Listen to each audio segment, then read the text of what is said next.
donne-moi une minute pour lire l'évangile du jour et prier avec toi ce midi. » En ce temps-là, Pierre s'approcha de Jésus pour lui demander « Seigneur, lorsque mon frère commettra des fautes contre moi, combien de fois dois-je lui pardonner? Jusqu'à 7 fois ?» Jésus lui répondit « Je ne te dis pas jusqu'à 7 fois, mais jusqu'à 70 fois 7. » Ainsi, le royaume des cieux est comparable à un roi qui voulut régler ses comptes avec ses serviteurs. Il commençait quand on lui amena quelqu'un qui lui devait 10 000 talents, c'est-à-dire 60 millions de pièces d'argent. Comme cet homme n'avait pas de quoi rembourser, le maître ordonna de le vendre, avec sa femme, ses enfants et tous ses biens, en remboursement de sa dette.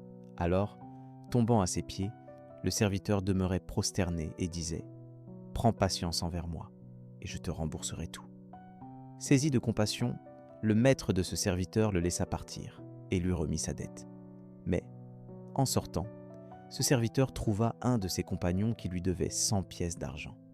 Il se jeta sur lui pour l'étrangler en disant « Rembourse ta dette. » Alors, tombant à ses pieds, son compagnon le suppliait « Prends patience envers moi et je te rembourserai. » Mais l'autre refusa et le fit jeter en prison jusqu'à ce qu'il ait remboursé ce qu'il devait.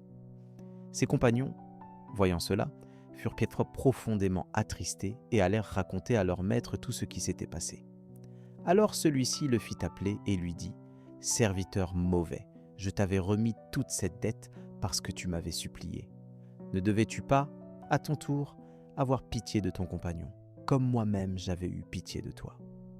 Dans sa colère, son maître le livra au bourreau jusqu'à ce qu'il eût remboursé tout ce qu'il devait.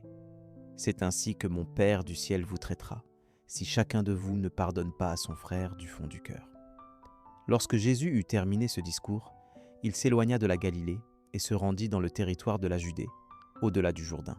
« Seigneur, la personne derrière l'écran peut ressentir de la colère ou de la rancœur envers quelqu'un, mais tu nous rappelles l'importance de pardonner sans cesse.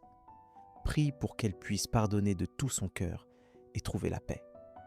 Guide-la dans la suite de sa journée, pour qu'elle garde à l'esprit les enseignements de l'Évangile et puisse aimer son prochain comme elle aimerait être aimée. Au nom de Jésus-Christ. Amen.